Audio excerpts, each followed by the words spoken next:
Religión, enigmas y misterios en el antiguo reino de Aragón. San Adrián de Sasabe y el inicio del cristianismo en Aragón. El primer obispado del condado de Aragón se documenta en el siglo X, en que el obispo de Pamplona consagra a Ferriolo en la sede de San Adrián de Sasabe. Hasta ese momento los aragoneses dependerían del obispo mozárabe de Huesca o del de Pamplona. El cenobio está levantado en la confluencia de dos barrancos que hacen que la mayor parte del año se encuentre anegado por las aguas. En sus tiempos de esplendor, fue origen del condado de Aragón y sede episcopal, conformando un gran recinto, donde parece que la Santa Copa estuvo escondida en este lugar, durante más de 30 años. Hoy presenta una pequeña ermita, pero plagada de simbolismo medieval, misterios y leyendas. Pero ¿por qué y con qué finalidad construyeron el monasterio en aquella zona, propensa a inundaciones? Para poder entenderlo debo recordar que para los antiguos cultos, como el celta, el agua era sagrada por venir del cielo y de los dioses, las fuentes eran sagradas para los celtas y todas las aguas estaban pobladas de genios y espíritus protectores. Esta simbiosis queda evidenciada por la unión del culto cristiano y pagano que debió existir en este edificio. Además hay buen número de dólmenes en la zona.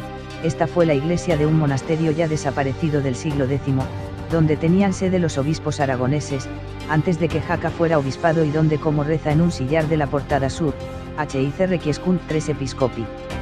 Aquí descansan 3 obispos, lo cual nos enlaza todo lo visto con un cristianismo primigenio, fuertemente influido por los ritos paganos, que todavía tendrían mucha fuerza en aquella zona en el lejano año 900. La leyenda de San Adrián. Cuando se avanza desde Villanúa, pasando por Borau, donde según se dice estuvo alguna vez guardado el Santo Grial, se llega a la iglesia románica de San Adrián de Sasabe, en medio de bosques y montes. En el ábside, la parte mejor conservada, pueden verse aún unas tallas que representan un rostro de mujer y una mano que sostiene una cruz. Quiere la tradición que dichas imágenes aluden a Santa Natalia y su esposo, San Adrián. Este último era un centurión romano, de la milicia imperial, en la época del emperador Maximiano, a finales del siglo III. En una ocasión, mientras custodiaba a 33 cautivos cristianos condenados al martirio, estos lo convirtieron a su fe cuando él les preguntó qué recompensa esperaban obtener por el castigo que estaban a punto de sufrir. La gloria de Dios, fue la convincente respuesta. Adrián los dejó libres y, desde luego, fue apresado por orden del propio emperador. Lo torturaron para que confesara dónde estaban los prisioneros, pero Adrián resistió. Ante su negativa, hicieron traer a su esposa, Natalia, para que presenciara el suplicio. Ella, que era cristiana en secreto desde hacía algún tiempo, en lugar de presionarlo para que confesara, le dio ánimos para resistir, para que no pensara el mundo terrenal, sino en la gloria divina. Los torturadores, entonces, cortaron las manos del centurión, que murió desangrado. Su esposa escondió una de sus manos entre la ropa y huyó, al poco tiempo, junto a otros cristianos en un barco, llevando solo la mano de su esposo. Pero en mitad de la travesía, una terrible tormenta dejó la nave a la deriva. Entonces la mano de Adrián tomó el timón y llevó a los fugitivos a un sitio seguro. Luego, Natalia llevó la mano al lugar donde estaba enterrado el mártir, la puso junto al cuerpo y murió abrazada a su esposo.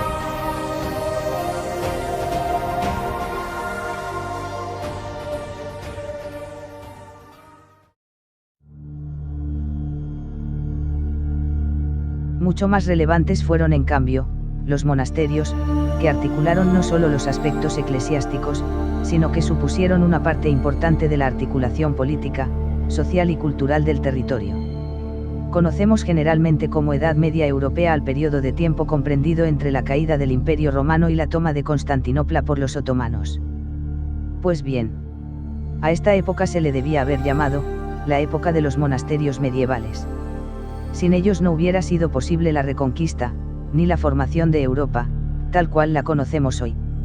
Uno de los cenobios más importantes en los albores del reino de Aragón fue, el monasterio de San Pedro de Siresa. Este monasterio esconde entre sus muros, historia, mitos y leyendas, que a continuación os narro. Asegura la leyenda que, en un orificio rectangular abierto en su ábside, permaneció oculto el Santo Grial. Una leyenda que bien podría convertirse en una verdad absoluta si nos ceñimos al significado implícito de este tesoro iniciático, en lo que se refiere a sabiduría y conocimiento, porque según el testimonio de San Eulogio de Córdoba en el año 848, su biblioteca ilumina todo el occidente. El monasterio de San Pedro de Siresa, del que solo se conserva su extraordinaria y sobria iglesia con dimensiones de catedral, data de principios del siglo IX, cuando el emperador Carlomagno o su hijo Ludovico Pío, se desconoce a ciencia cierta quién dio la orden, enviaron colonos desde Aquitania que se asentaron en el Valle de Hecho con el objetivo de defender la marca hispánica de los avances de las tropas musulmanas. Se especula hoy en día con la ubicación de la batalla de Roncesvalles.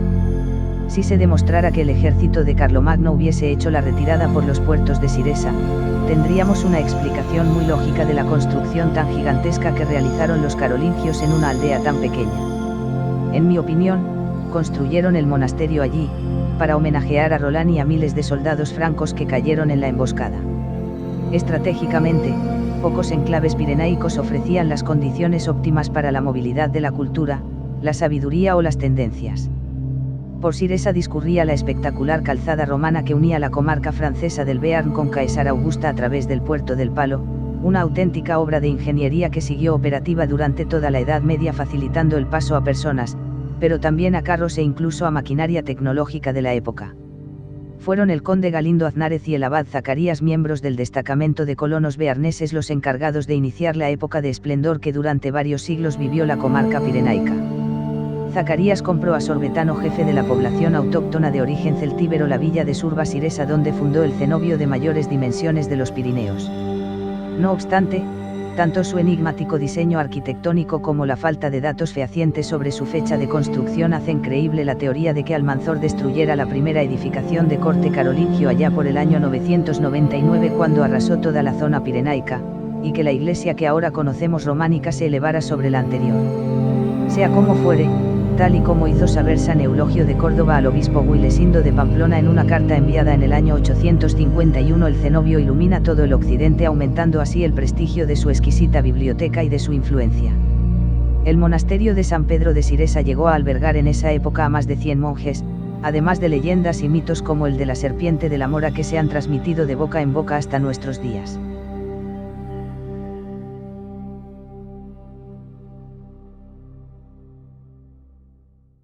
La leyenda de la serpiente de la mora, fue, según la creencia popular, un pastor el que, mientras cuidaba de sus ovejas, descubrió una cueva donde una enigmática mujer con cuerpo de serpiente peinaba sus cabellos ante un espejo. La mora custodiaba un gran tesoro, y el pastor, seducido por su brillo, se hizo con un cáliz de oro y huyó con él a la carrera. Dándose cuenta del agravio, la serpiente con cabeza de mujer lo persiguió sin tregua, mientras, el pastor, viéndose ya perdido, se dirigió hasta la puerta principal de la iglesia del monasterio pidiéndole a San Pedro que le abriera la puerta. Así fue. Las puertas se abrieron, y cuando el pastor entró, se cerraron provocando la ira de la serpiente, la cual, tras dar un fuerte latigazo, se convirtió en piedra. Y allí está, desde hace 1000 años, prisionera y petrificada su maldad, en la sillería de la entrada de la iglesia, dando cuenta y certeza a los incrédulos de que aquello, según la sabiduría popular, sucedió de buena tinta. Una bellísima historia, solo superada quizás por las supuestas cualidades mágicas de la espiral de poder realizada con guijarros que se encuentra situada en el suelo justo en el centro de la iglesia, la cual, sin embargo, y a pesar de los expolios, conserva valiosísimos tesoros artísticos en su interior, como varios retablos góticos dedicados a San Juan Evangelista, la Trinidad, San Esteban y Santiago, situada frente a la puerta sur. Adosada al muro norte, encontramos la talla románica de la Virgen de Siresa en madera policromada. Es una talla sedente, una Virgen trono sustentando a Cristo sobre su rodilla izquierda. Es obra del siglo XIII. El Cristo románico del siglo XII, tallado en nogal policromado que se halló en las obras de restauración del templo, estaba enterrado en una especie de sepulcro, probablemente para ponerlo a resguardo de su destrucción en la última Gran Guerra. Tras su restauración, se expone en el brazo norte del crucero. Magnífico hallazgo que merece la pena contemplar en forma pausada. Destaca por su expresión de serenidad durmiente, sus barbas geométricas rematadas en volutas de aspecto elegante, y su ombligo en espiral, con aspecto de galaxia. Pero el monasterio de Siresa también es, además de mitos, leyendas y arte, un enclave histórico de enorme interés. Allí se educó Alfonso I de Aragón, apodado el Batallador, durante unos años en los que jamás pensó que tuviera opción alguna al trono. Y sobre todo, desde allí se iluminó Occidente en un tiempo de tinieblas, tal y como atestigua San Eulogio de Córdoba. Durante los siglos IX y X en Aragón se desarrollaron varios conjuntos monásticos que incorporaban a sus dominios territorios de notable extensión. Se observan en sus reglas, tradiciones tanto mozárabes como carolingias. No fue hasta el siglo XI, con la fundación del reino, que la influencia del rito romano penetraría en las abadías aragonesas. En sus escriptorias se utilizó tanto la letra carolina como la visigótica, y las fábricas de sus iglesias combinarán elementos mozárabes de influjo musulmán con otros rasgos prerrománicos de difícil adscripción.